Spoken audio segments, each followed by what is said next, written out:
لا تنسى الاشتراك في القناة وتفعيل الجرس لمتابعة أخبار المملكة المغربية الشريفة. سرب الدكتور هارون حسين المعارض والنقيب السابق في المخابرات الجزائرية الخارجية أقوى جهاز أمني بالجارة الشرقية والمعروف اختصاراً BDRS ما دار في مكالمة هاتفية جمعت بين رئيس أركان الجيش الجزائري السعيد شنقريحة ووزير الدفاع الروسي سيري كوجوغيتيوفينش. وأكد التسريب مجدداً أن حكام الجزائر يتصرفون وفق العقدة التاريخية تجاه المملكة المغربية، حيث أن عقيدتهم أصبحت مبنية بشكل كلي على العداء والغل والحقد الموجه نحو المغرب.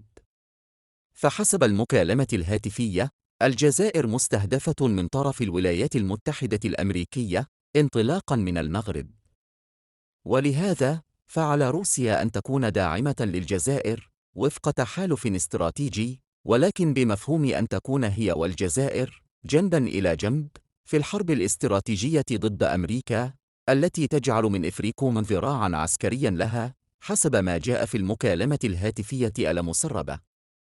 كما أكد شنقريحة للمسؤول الروسي أن مناورات الأسد الإفريقي هي موجهة بالأساس ضد الجزائر وسلاحها الروسي وعلى رأسه S-400 التي تتوفر عليها، مشيراً إلى أنه توصل بتقرير استخباراتي يتحدث عن تفاصيل عملية فاشلة من تخطيط أمريكي إسرائيلي لتدمير بطاريتي S-400 الجزائرية، حيث كان من المفروض أن تقلع الطائرة الأمريكية من قاعدة حلف الناتو في صقيلية جنوب إيطاليا لضرب البطاريتين فوق الأراضي الجزائرية بعد تحديد إحداثيات وجودهما.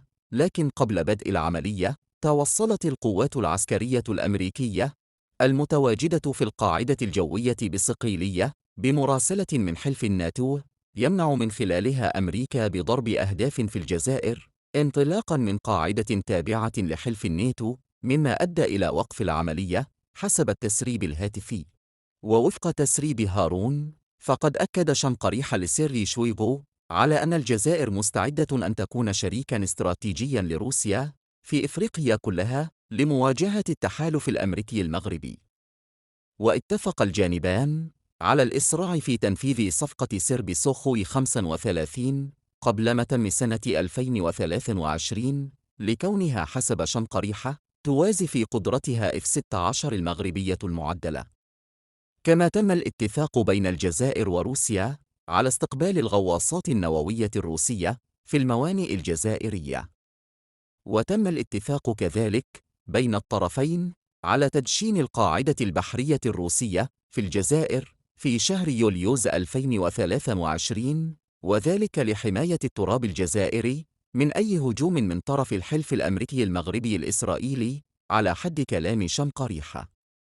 من جهة أخرى، طلب شنقريحة من سيري أن تزود روسيا الجزائر بآخر الرادارات الروسية المتطورة لتطوير المراقبة الليلية بفعالية كبيرة.